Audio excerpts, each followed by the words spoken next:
안녕하세요. 리포터 문규리입니다. 지난 시간엔 이 학과 시험의 중요 사항들을 체크해 봤는데요.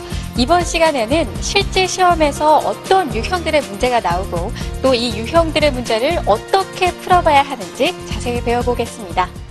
첫 번째 뭐냐? 첫 번째 그림 문제는요. 이런 얘기가 나오면 틀려요. 첫 번째 뭐냐면요. 자, 경기를 울렸다. 경기 있잖아요. 아시죠? 방방거리는 거. 경조. 무슨 뭐 크락션 그러죠. 근데 우리 시험 문제 나오는 건 경기라고 그래요. 그게 경기를 울렸다. 그러면 틀리는 거예요. 자, 그다음에요. 그다음에 두 번째. 전조등을 번쩍했다. 헤드라이트 있죠? 헤드라이트를 번쩍했다. 횡단보도를 지나가는데 말이죠. 빨리 가라고 재촉하면서 전조등을 번쩍했어요. 그러면 틀리는 얘기예요. 그다음에요. 다음에는 전방만 주시면 다. 앞에만 보고 가면 되겠어요? 자, 이렇게 백미라도 보고 눈미라도 보고 그다음에 여러 가지 보고 해야지 전방만 주시면 간다. 이러면 틀리는 얘기예요. 다음에는요. 네 번째는요. 앞차와 바짝바짝 조종한다. 앞차와 바짝바짝 조종하는 건 뭐예요? 안전거리 미확보예요. 안전거리 미확보. 그렇기 때문에 이런 얘기 나오면 틀렸어요. 그다음에 다섯 번째는요. 그 지점 깜빡이는 방향지시등은 30m. 그 지점이 이르기 전에 30m 켜야 되는데 정지선 직전에 와서 방향을 켜. 그다음에 교차로 딱 직전에 와가 방향을 켜. 그러면 이건 안전운전 안 해요. 이게 틀린 얘기예요. 그리고 그다음에 여섯 번째는요. 브레이크 페달을 세게 밟는다. 이 얘기는요. 지금 뭐냐? 급제동 한다는 거야. 급제동은 위험하죠. 그래서 이렇게 급제동한다. 브레이크 페달을 세게 밟는다. 이런 얘기하면 틀린 거예요. 다음에 일곱 번째는요. 자, 무슨 얘기 같지만 신속히 간다. 또 빨리 간다. 무슨 가속한다. 어디 무슨 속도를 높인다. 이런 얘기면 다 틀린 거예요. 예. 그다음에요. 여덟 번째는요. 전제 속도 그대로라는 얘기면 다 틀려. 전제 속도 그대로라면 자, 그대로가 뭐예요? 빨리 즉시 그거보다도 그냥 무작정 간다는 뜻이겠죠. 그래서 틀렸어요. 그 다음에는요, 녹색 등화가 들어가는데 바로 가버려. 바로 즉시 이런 얘기하면 틀리는 거예요. 그 다음에 열 번째는요, 앞지르기 한다. 그렇죠? 앞지르기 할 수 있겠죠. 앞차가 느리느리 가면은 앞지르기 할 수 있죠. 네, 앞지르기는 그 차의 왼쪽으로 돌아가는데 오른쪽으로 들어갔다. 이런 얘기면 틀린 거예요. 그래서 이렇게 앞지르기는 왼쪽으로 가야 되는데 오른쪽으로 갔다. 이러면 틀린 얘기예요. 그 다음에 아까 첫 번째 시간에 말씀드렸죠. 앞지르기 방법이란 뭐냐? 앞지르기 방법이는요. 그 앞차에 왼쪽으로 돌았는데 오른쪽에. 그러면요. 여러분들 벌점 15점이에요. 그리고 범칙금이 얼마잖아요? 6만 원이에요. 그래서 앞지르기 하면 안 되는 얘기예요. 그리고 자, 다음에는요. 급히 진로 변경한다. 급히 진로 변경하면 당연히 급히 진로하면 위험하죠. 그래서 급히 진로하면 틀린 얘기인데요. 급히 진로 변경은 왜 위험하느냐? 자, 내가 말이죠. 1차로 가는데 갑자기 2차로로 진로 변경. 그러면 2차로에 있는 차가 들이받을 수 있는 개연성이 많아요. 그래서 틀린 얘기예요. 그 다음에요. 자, 그러면 이 그림 문제는 이 정도로 하고요. 다음에 문제 유형을 어떻게 푸는 방법을 말씀드릴게요. 네? 자, 그러면 문제 푸는 요령을 말씀드리면, 자, 그러면요.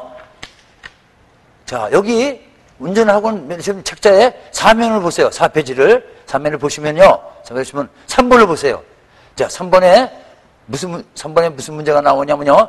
자동차 배기가스 신석의 경우, 이 배기가스 색이 나오는 것은, 겨울에 신석이 나오는 것은요, 김이 서려서 나오는 게 있지만은, 여름 같은 새에 신석이 나올 때 있어요. 이거는요, 배기가스가 엔진오일과 같이 타서 이게 신석이 나는 거예요. 그래서 3번에는 뭐라고 그랬죠? 엔진오일과 함께 연소되고 있다. 그래서 3번이 맞았어요. 자, 그 다음에 4번 문제를 가봐요. 4번을 가시면요. 버스가 말이죠. 빨간 금지 표지가 있죠. 버스 전용 차로는요, 청색이죠. 그래서 이 버스 전용 차로는요, 이렇게 버스가 금지된 거는요, 30인 이상 승합차는 다닐 수 없다는 거예요. 그래서 3번이 맞았어요. 자, 5번을 볼까요? 5번은요, 요거는요, 비보호자의 좌회전 표지예요. 근데 이 비보호 좌회전은요, 좌회전 신호가 없어요. 자회전 신호가 없어요. 그러면 어떻게 가라는 거냐? 그래서 이렇게, 이거는 지금 우회로 표지구나. 이거 잘못했어. 우회로 표지인데요. 요 표지표는요, 우회로 표지예요. 우회로 표지. 우회로 표지인데, 그럼 우측으로 들어가는데 뺑 들어가가지고 자회전 신호가 없는데, 이렇게 우측으로 해서 뺑 들어가가지고 우측으로 빠져가지고 자회전하라. 그래서 우회로 도를 표시하는 거예요. 그래서 5번에 2번이 맞았어요. 자, 그러면 다음번에 7번을 볼까요? 자동차를 운행할 때 공주거리를 줄일 수 있는 것은 맞는 거 두 가지. 자, 공주거리에 대해서 나왔어요. 공주거리에 대해서 나왔는데, 그러면 공주거리가 뭐냐? 제동거리가 뭐냐? 이걸 먼저 알아두셔야 하잖아요. 그래서 공주거리는요, 자, 이렇게 가는데 어린애가 후닥닥 튀어나왔다. 그러면 위험하죠? 그때 어떻게? 브레이크를 밟아야죠? 그래서 거기까지, 브레이크까지 가는 그 거리를 뭐라 그래요? 공주거리라고 그래요. 공주거리. 브레이크를 밟았어요. 브레이크를 밟으면 금방 쓸까요? 안 써요. 더 갑니다. 이것을 뭐라 그러냐? 브레이크를 밟아서 정지할 때까지를 제동거리라고 그래요. 그래서 이 브레이크 정지거리, 그래서 공주거리하고 제동거리를 합한 거를 뭐라고 그러냐? 이거를 정지거리라고 그래요. 그래서 안전거리는 정지거리만큼 띄워줘야 돼요. 그래서 이거, 여기서 문제는요, 비가 오는 날 운전하는 경우, 이거 제동거리죠. 다음에 술에 취한 운전하는 경우, 이건 공주거리야. 이거 맞았어요.